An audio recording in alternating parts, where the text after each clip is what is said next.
What's up, guys, and welcome back to the channel. So this past weekend I loaded up the camper and I headed out on Friday afternoon to Emporia, Kansas for the grind. Emporia is actually the home of Unbound Gravel, and if you've been around gravel for a while, you've probably heard of that event. Unbound is kind of like the Super Bowl of gravel, like the premier gravel event. The grind takes place every year about a month before Unbound. So it's a really cool opportunity to kind of get out, test your fitness in the Flint Hills, kind of get familiar with some of the roads that you're going to ride if you're going to be riding Unbound. And it's just a really, really great event. Everything starts and finishes from High Gear Bike Shop there in downtown Emporia. And I got to tell you, the people with the grind are like the nicest people you are ever going to meet in your life. Like, people in Emporia in general are just nice. Emporia is like, it's a working man's town and everyone's just really friendly. They wave and say hi and it kind of feels like you're in the South. Either way, I walked into High Gear and I saw some of the people that run the grind and they're always just very kind, very, very welcoming. I got my packet pickup, and this is very cool. When you go to get your packet pickup, there's several different raffles they have, and there's just a lot of cool things they do to make this race extra special. So after getting my packet, I needed a place to eat, and I went and had this Mexican food that was absolutely unbelievable, really, really good. Chicken, cheese, and rice is what I get with tortillas. It was phenomenal. Earlier in the day, I had hit my buddy Hayden up, and I was like, yo, Hayden, do you have any idea where I could just park my camper for the night to sleep? Hayden is from Emporia. He grew up in Emporia, went to school at high school in Emporia. His parents still live there. So Hayden's kind of been around to see the growth of gravel, if you will, in Emporia. So he's like, dude, just park in my parents' driveway. And so I was like, hell yeah, that's awesome. So I headed out to his parents' house and I parked for the night. Once I got there, I really didn't need to unload anything or unhook the camper. And I kind of just sat and drank a beer. And at this point, I was giving off some major Uncle Rico vibes. You know, this random dude sitting in this driveway in front of his camper and truck drinking a beer. Hayden and his parents actually stopped by and we chatted for a bit, and so I really enjoyed the conversation. That was fun to have some people to talk to. So the next morning I woke up, I headed into town first thing, got some breakfast, kind of brushed my teeth, and got ready for the race. And I'll tell you what, it's really cool. I feel like in Emporia, there's always something that's popping down there. They're always having like block parties. There's just something always going on. So I start to look around, and because Unbound is a month after this event, a lot of the big time riders will come and they'll test their legs and kind of test their equipment and race this race.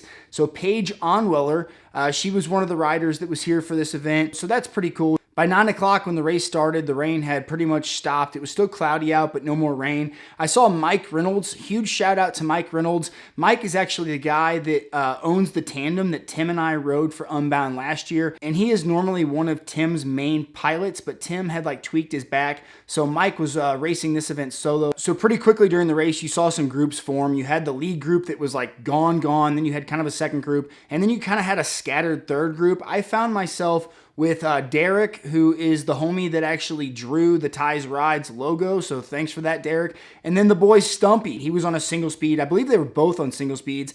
These dudes are just super cool guys, and it was fun to kind of ride with them for a bit.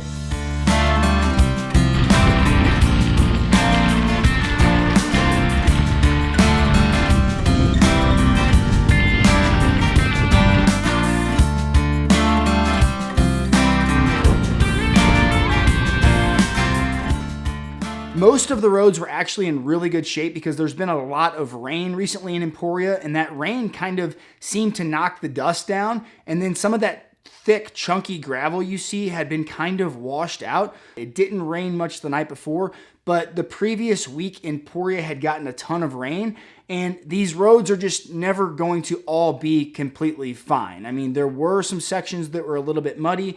I never had to walk, but honestly, it was fine. Johnny boy, put your hat back on. Now you're out there on your own. Johnny boy, you got a one-way ticket to ride. Going south to find a home. That mama cow back there looked like she was about to F me up if I came any closer to her and her baby. Oh shit. Holy shit. Bike was just like buried. Yeah, I'm soaked. Hey, but the positives of going through deep water, it's relatively clean, is it cleans off the drivetrain from all the mud that we went through.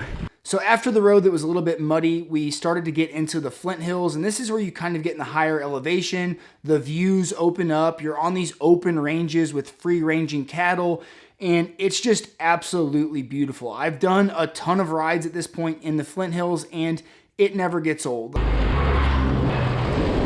Those cattle semi smelled good. And at this point, the sun kind of started to peek out. So this was nice because it was probably like 59 or 60 degrees the first part of the race.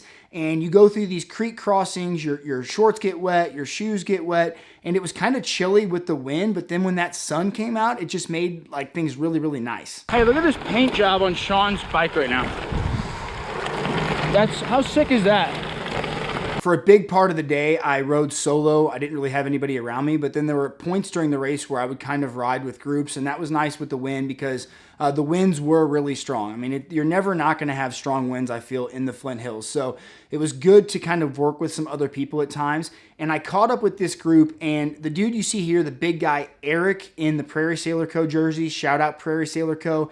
Eric is a bigger rider, and he is an absolute monster. And I love to see bigger riders having success. I'm a bigger rider myself. I'm 220 pounds. And Eric has worked his ass off, and he's gotten super, super strong. So I kind of rode with his group for a while. From probably like mile 45 to mile 55, I would hit rocks and kind of feel like, okay, I feel like rocks are hitting my rim. That doesn't feel right. Finally, like mile 55, I stop, and my rear tire is like basically flat. But I hit it with the CO2.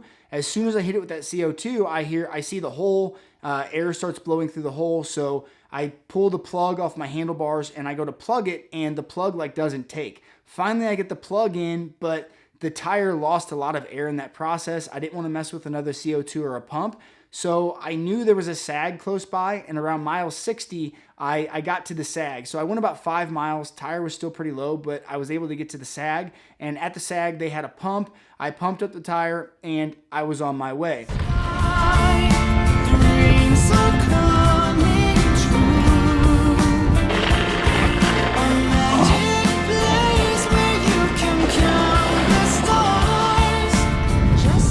With about 10 miles left, I actually felt the tire kind of going flat again, but there was a group of 4 that were working together, and like I said, there was nasty, nasty headwinds, so I'm just trying to catch this group of 4 riders so I can work with them into this headwind, and they were probably a football field ahead of me. I actually caught one of the guys when we hit pavement not far from Emporia, and I ended up catching up with Stumpy, and he's like, dog, your tire looks pretty flat. You think it'll make it? And I was like, dude, I hope so. So with probably like 3 or 4 miles left, I'm riding with Stump, and I'm kind of having to like stand up because I can feel that the tire's flat, but I don't want to take the time to stop and plug it. So I kind of limped back to Emporia, finished right behind Stump. When I finished, I actually saw Micah Gordon at the stop, and Micah was also signed up for just the 100-mile day, so just Saturday, and he actually won that category. And Eric, the big guy that I saw out on course, who I told you has gotten super, super strong,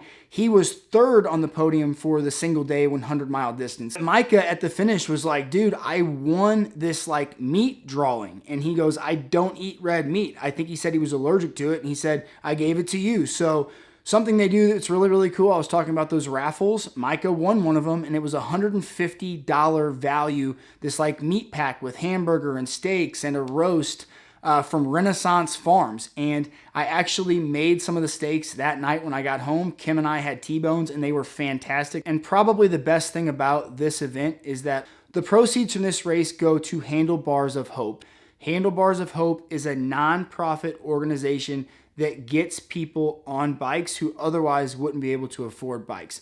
They actually will take donations. So if you've got a bike you're no longer riding, you can donate it to Handlebars of Hope. And then they take these bikes down to places like Mexico, and they give them to people who need bikes. But either way, guys, if you are looking for a fantastic grassroots gravel event that supports a great cause, look no further than Le Grind. It is Just really well done in every way, shape, and form. The people are phenomenal, some of the kindest people you will ever meet, and I really, really appreciate them. But I appreciate you guys checking out the video. If you liked the video, give it a thumbs up. If you haven't subscribed to the channel yet, do me a huge favor, hit that subscribe button, and until next time, keep crushing it.